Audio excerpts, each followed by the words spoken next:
Well, I think the first thing I'm going to do is mix a little bit of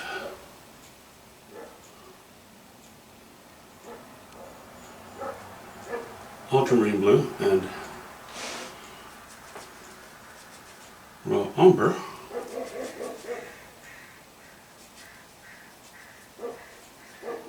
And re-establish this line. I got a little bit sloppy and I laid in too much light, and then I tried to lay in dark over it, and that doesn't work quite as well.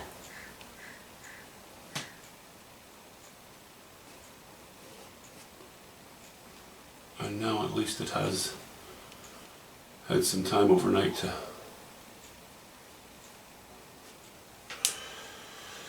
to dry, so I can lay this on here reasonably cleanly. If I were to keep going over it, I would pick up the paint from beneath it, but I think for the moment it's okay. And now I can just continue finishing the bottom here.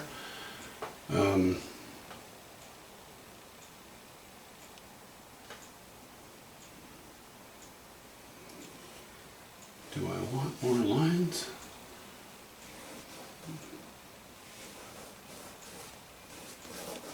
Maybe that one. And maybe I'll just leave it at that for the moment. Gonna have to make some decisions on this one too, because it's kind of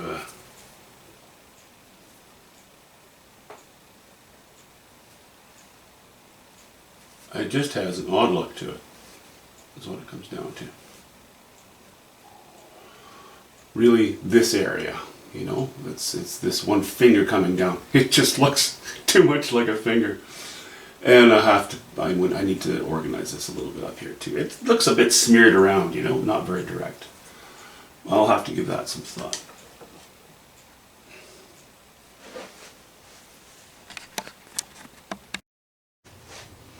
All right, well, I think we're good here now. I know that when I look through the viewfinder on the camera, this looks too dark. But that's the unfortunate thing of viewing things through a camera. You never get the actual truth. It approximates, you know, what's actually there, but not quite. So, but I'm happy with this now. Gone fairly green, kept it in the shadows. You know, this is strongly this way. I was happy to bring the shadows like so, to oppose it, weaken it a little bit. These rocks I think are fine now. Needed a bit of, yeah, it just appeared, they had to appear to be more decisive, and this one finger was too much like a loaf of bread. You can use your imagination and come up with all kinds of shapes in nature, so it exists, but you know, you kind of hate for it to be too obviously like something or another, or too weak. Now, I think we're going to play with this.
So what I'm laying in here right now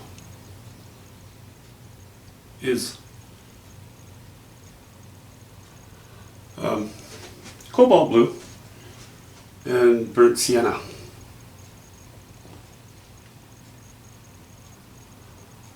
The trick with that combination, if you're going to use it like this,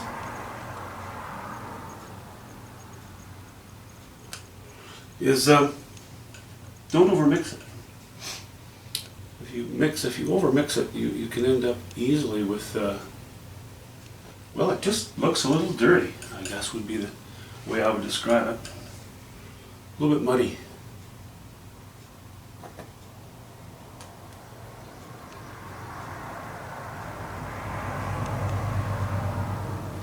So as much as I like that combination, with a bit of white in there, it's actually fairly high chroma until you overmix it, and then it just dies. It dies in place. So I'm careful with it when I use it. I like it though. I was going to allow a bit of trunk to show there, but I don't think I will.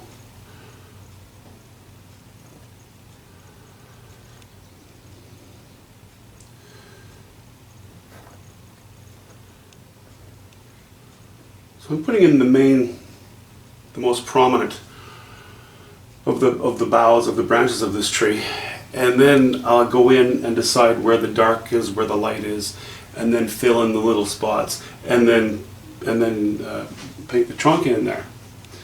I've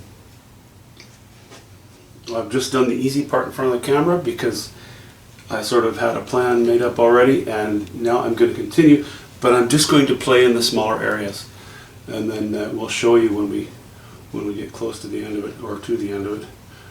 Let's see here, I'm just going to...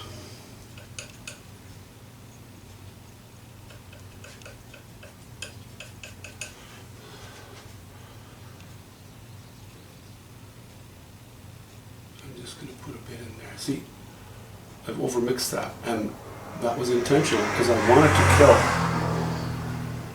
to kill the strength of that color.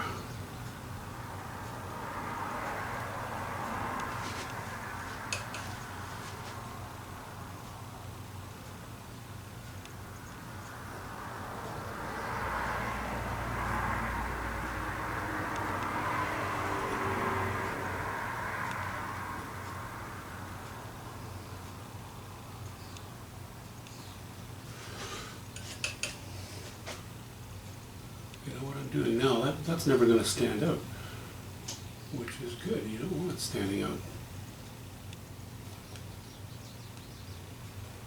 because that is in the recesses of the shadow.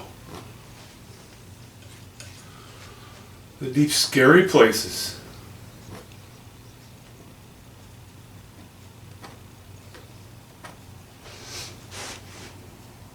Okay, I'm going to continue that, but first I'd like to address something that was regarding a comment from one of my subscribers. So this is something that's fairly unique to the color red and variations of the color red. Regarding you know, a lower end camera. I think on a very high end camera you won't have that problem, but that's not what I have. You can see, even as zoomed in as the camera is, the color saturation, I think, is overwhelming to the camera. I don't think that it can process it very well, and that traditionally has been the case over the years for a lot of cameras. So what you see right now is actually quite different than what I see when I stand in front of it. But let's go into it a little more, because it's not just about color saturation. So Rory, regarding the red shack or the red shed, I agree with you 100%. When you look away and you look at it, bang, it hits you. Which is what I would like, but of course, if it stands on its own, it's like one red dot in a sea of black, you know, to exaggerate. Now, aside from the camera situation, I may still have to knock it down a little bit, put a few strokes over top, but I don't think I'm going to have to. So aside from the camera situation, the first thing, this splash of sunlight across the ground here may very well be extended down onto this field. So you'll have a larger mass of these yellows. That'll be high chroma, high value. That will begin to compete with the red. It'll push the red back. Even this bit of shadow, it's possible that I raise the value of these bluish grays. That also will help to push the red back. This doorway is an empty void, and it's black. So that really makes the red on either side of it pop. You know, this red is adjacent, this high chroma, high value is adjacent to zero chroma and zero value. So we have a hole. Once there's something interesting laid in there, some kind of shape, or I don't know what I'm going to do with it yet, that will also push the red back. These trees, all this information that's going to be around the shed, none of them have been painted. They haven't been punched up yet. So once these trees come in and I lay on highlights in some of these trees, and I lay some of these trunks in, which will be catching some sunlight as well, there's another ingredient that will help to push the red back. This couple of small evergreens that I'm painting, when I lay a little bit of higher value on there, that'll pop out a little bit more. This trunk will be lighter. So there are all these ingredients in here, all of which will serve to tame the beast. I know from experience that's how it works, because I have experience with it, you know.